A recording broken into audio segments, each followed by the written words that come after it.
Welcome, everybody. My name is Michael Roviello, and I'm here with Steven Becerra, and we are going to have a wonderful conversation about all things movement, Pilates.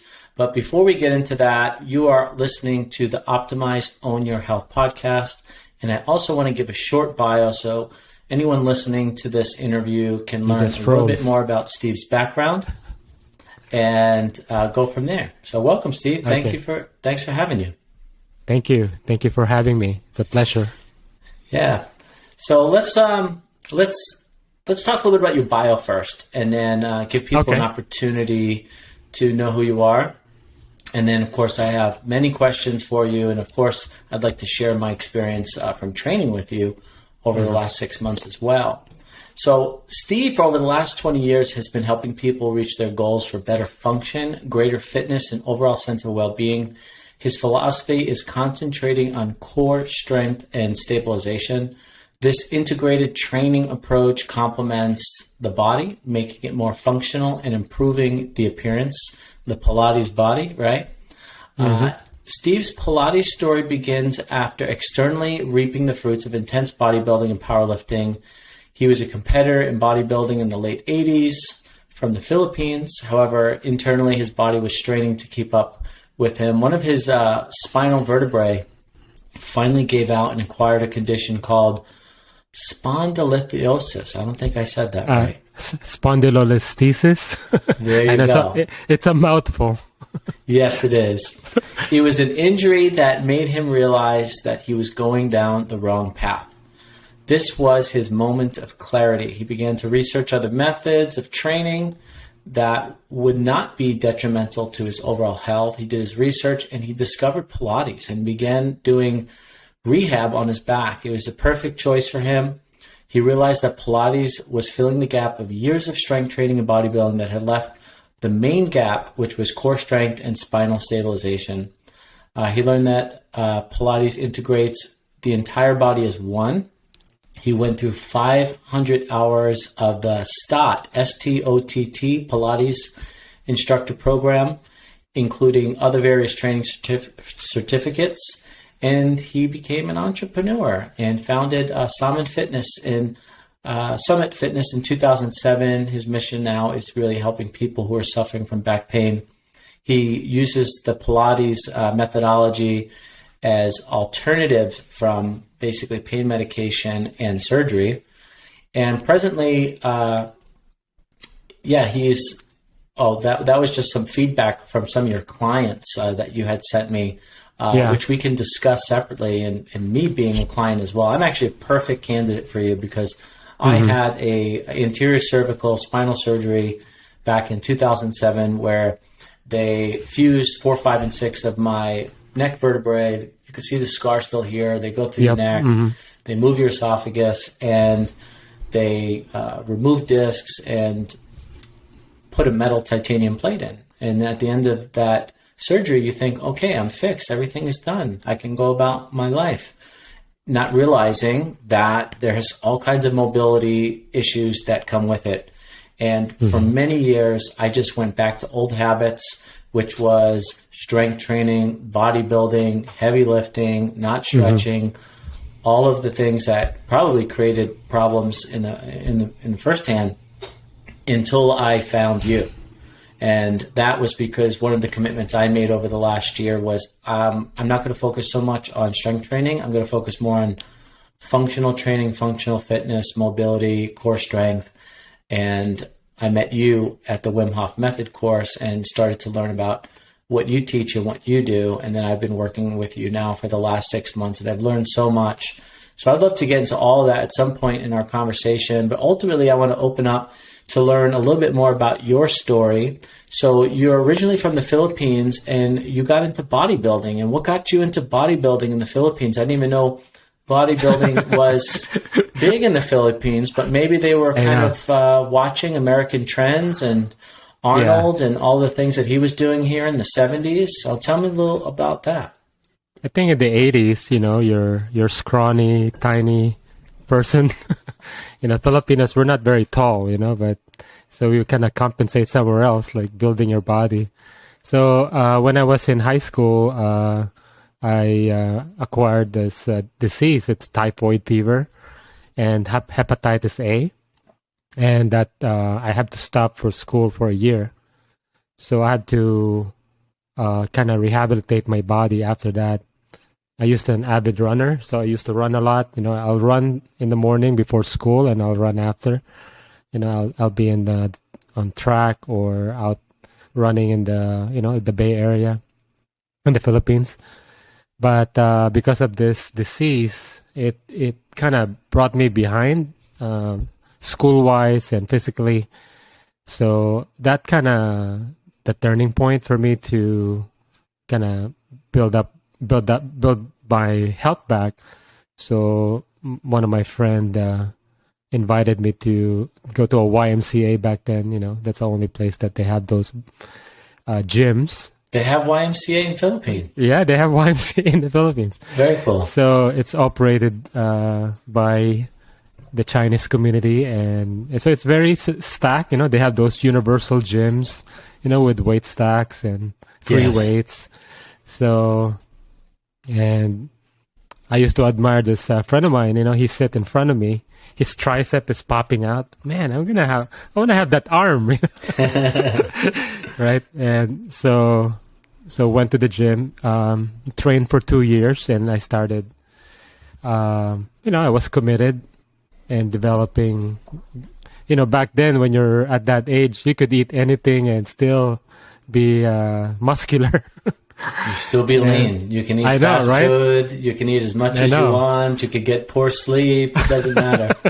It doesn't matter. I know. Your testosterone is high. So after 2 years, one of the instructors encouraged me to join a competition, and okay, why not? For fun. And so I joined, and I placed, I think second, like first runner up.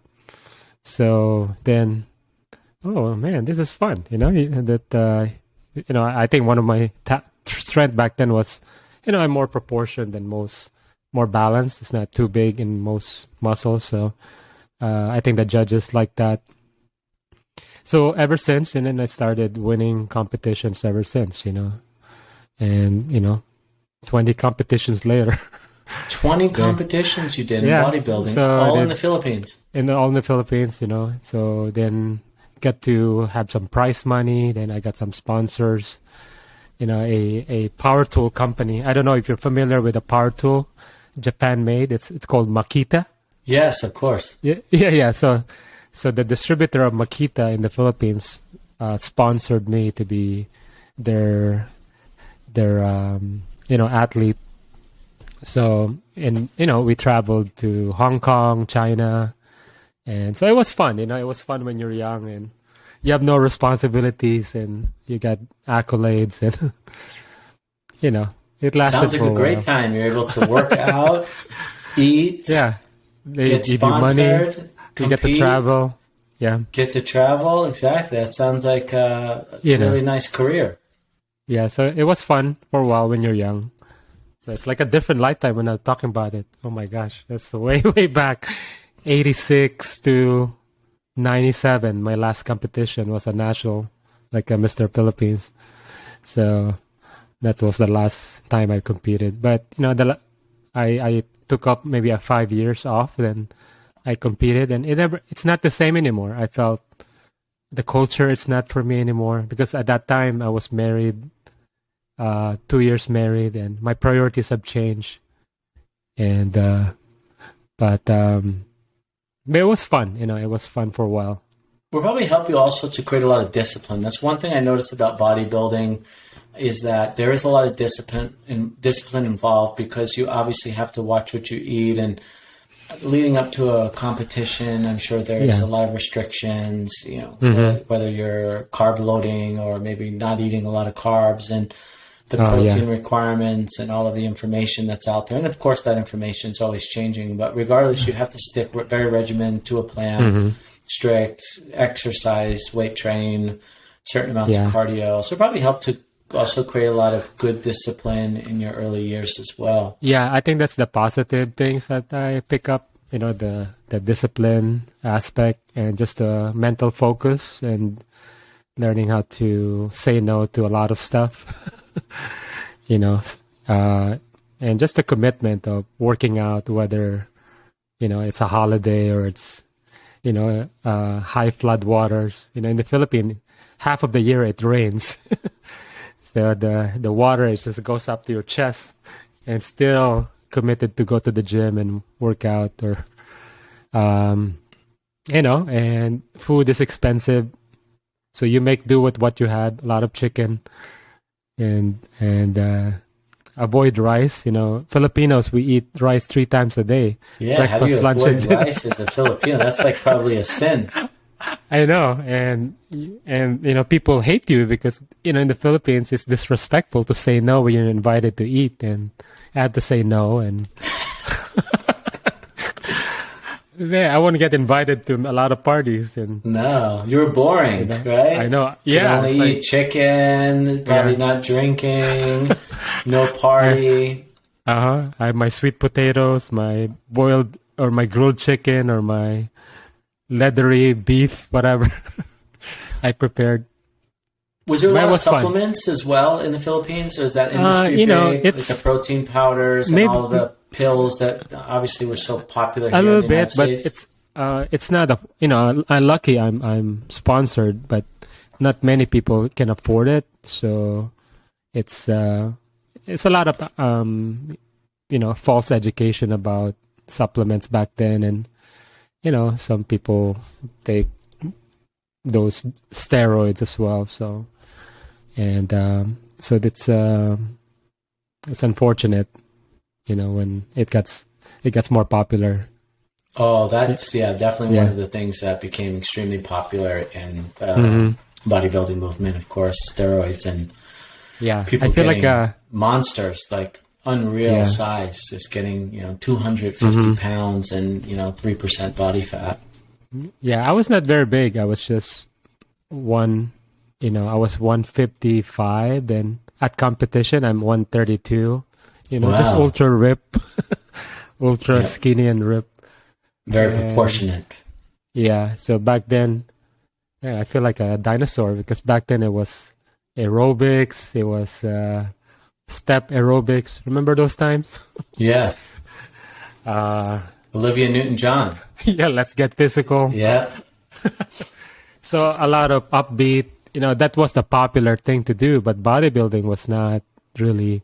It's more kind of an underground subculture, like it's not fun. It's dingy. Became more mainstream in the 90s. Yeah, it became more mainstream in the 90s. So, but back then it was not really. But it was fun, I got the benefits of it, got into some modeling for a beer commercial, a couple of beer commercials, some print ads. So, you get to meet a lot of girls. I'm sure. Especially in the Philippines, yeah. You're like a local star then at that point too. Yeah, so it was fun.